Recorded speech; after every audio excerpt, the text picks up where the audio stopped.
Welcome to New York City, the crown jewel of the real estate market. Everybody wants a piece, and now, thanks to blockchain technology, that may very well be possible.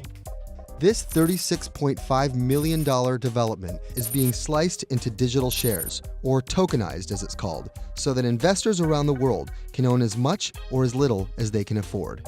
We have the typical bank financing on this project with a conventional bank, and this loan matures in January. We decided to take a right turn and tokenize the debt here on the property.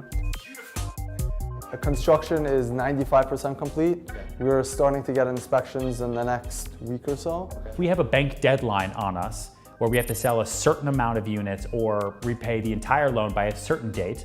If construction's been delayed, if the market turns, if competition pops up, and we're not going to be able to hit that deadline, what do?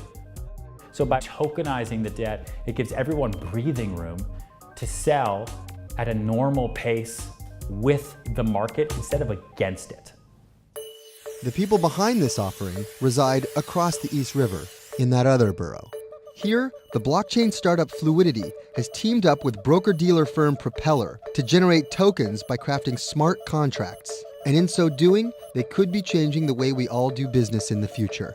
When we started to look at the real estate industry, it's probably one of the most inefficient industries that exists currently. You have a lot of middlemen, a lot of lawyers, a lot of bankers, and just being able to create something that has real impact on an industry like that, I think you're looking at significant disruption.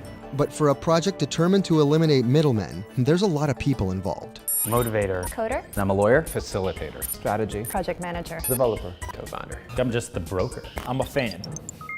An important party that is absent in this equation is a bank. There will not be a bank involved. The process goes something like this. These guys create tokens on the blockchain. The tokens represent the condo unit's debt and can be traded as private securities. If token holders sell their shares, the purchaser can either preserve the tokens on the blockchain or cash them out, thereby dissolving these tokens altogether. This theoretically would produce more liquidity to a notoriously illiquid market. It's a hard asset-backed secured loan. We're taking private securities and we're putting a digital wrapper around them, which makes it easier to track and easier to transfer. There's only 4 assets you can own in the world: stock, a bond, a currency, or a commodity. And we think every single one of them is going to get digitized, tokenize the world. And that's already happening. A UK company recently tokenized this Andy Warhol.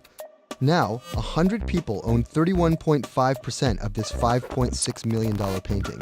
And when it rises in value, the tokens will as well. So is the same thing happening with New York City real estate?